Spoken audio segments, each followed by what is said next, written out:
was sitting on that wooden chair looking at the superintendent of this orphanage, feeling quite good about myself.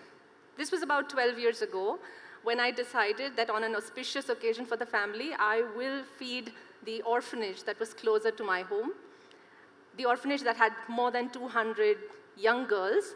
And of course, I had just booked with the caterers, biryani and cutlets and desserts, and feeling quite good about myself.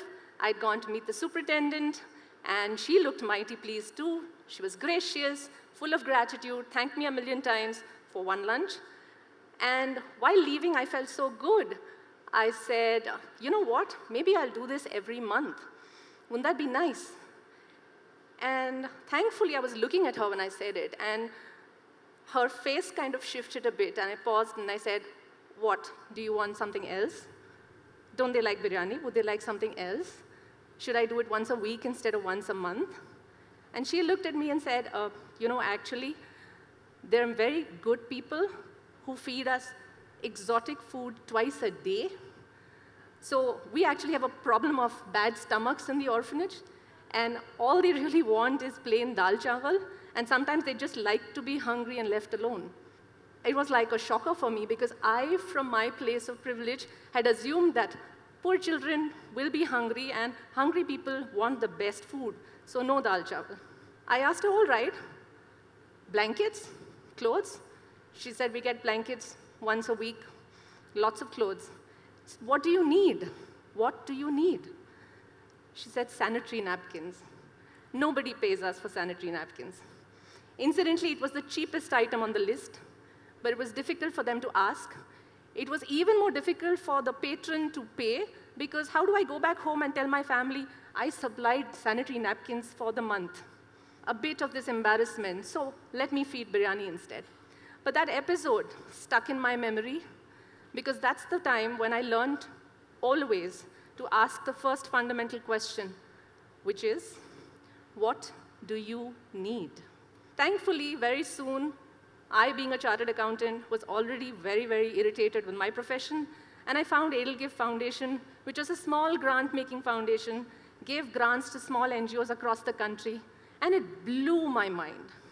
It blew my mind because as someone who thought that she was middle class, from Mumbai, grew up in humble backgrounds, I realized 3 fundamental truths. If I had food every night on the table, if I could sleep without worrying about assault or any kind of danger to my physical body, and if I could show up to school, I was definitely not middle class, and I was definitely very privileged. And Edelgive proved that to me. We were a small grant-making foundation, like I said, and we met great people. But simultaneously, I also had the privilege of meeting many, many really rich, very wealthy, very well-meaning people. And I was sitting in the middle of it all and thinking, oh my goodness, there's these folks who can sign a check anytime, and these folks who need it. But there seems to be this huge blank space in the middle because people don't know what they need. And that's when Edelgive decided, and thankfully I decided, to shift my entire focus to looking at project and what I think can solve a problem, to solutions for people overall. And Edelgive moved to becoming not just a grant maker foundation, but extended all its back end to anyone who needed to guide them on where to give, what to give. We became a philanthropy asset manager, an advisor, because honestly, it's money.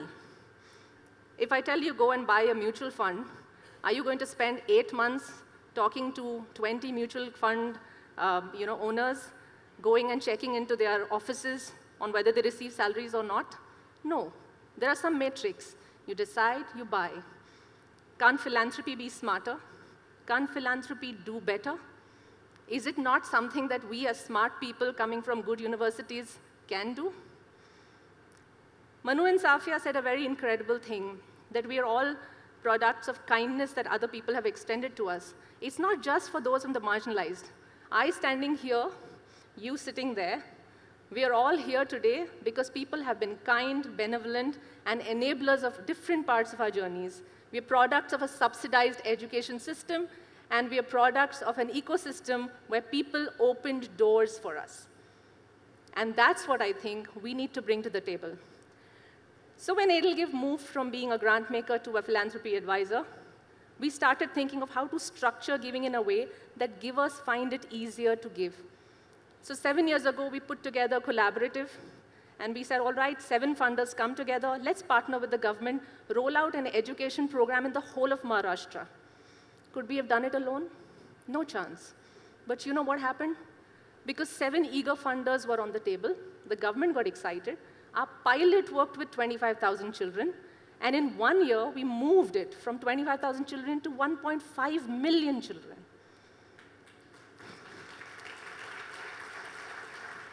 And it's still going strong because there's many of us sitting together with our brains and our checkbooks thinking, what can we do? And what do you need? But for me personally, the climax or the pinnacle of the journey so far has been something that we did 2 years ago.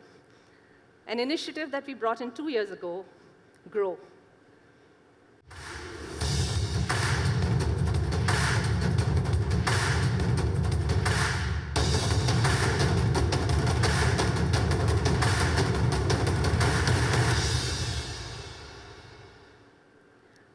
What is Grow? Grow to the answer to every question that says, where are the good NGOs? Where can we give to? What do we choose? Grow is not a philanthropy initiative. Grow is a financial instrument that makes smart choices to pick 100 good NGOs from across the country, from diverse sectors, because really this is our country and all issues are our issues. It treats it like a large mutual fund, 100 NGOs getting the same amounts. But again, you know what's the best part of it? Is that on the other side, there are more than 35 funders who came together with small and big ticket sizes to our appeal, which is when you're supporting good causes, don't think of projects. Don't think of 5 children and 20 schools. Think of being shareholders to the solution. Be shareholders to the big picture. Think about how the whole segment is moving. 35 funders came together and said, we're going to work to enable 100 NGOs to do the job better. And what a delight this whole piece has been. People coming on calls, checking in to see how 100 are doing is phenomenal. And we've done this to replicate. Now, why do I say this? Why do I bring this whole Grow and the concept of collective giving together? I'm very, very cognizant that everyone in this room and outside has their own giving journey. Some people have been working on it for years, and all they know is how to spot a good plan and fund it. And some are in this initial hesitation stage. What do we do? How should we fund? To me, there is just one lesson that I've learned above everything, is that if you really want to learn how to give, start giving. There is no shortcut to it. The risk is worth it.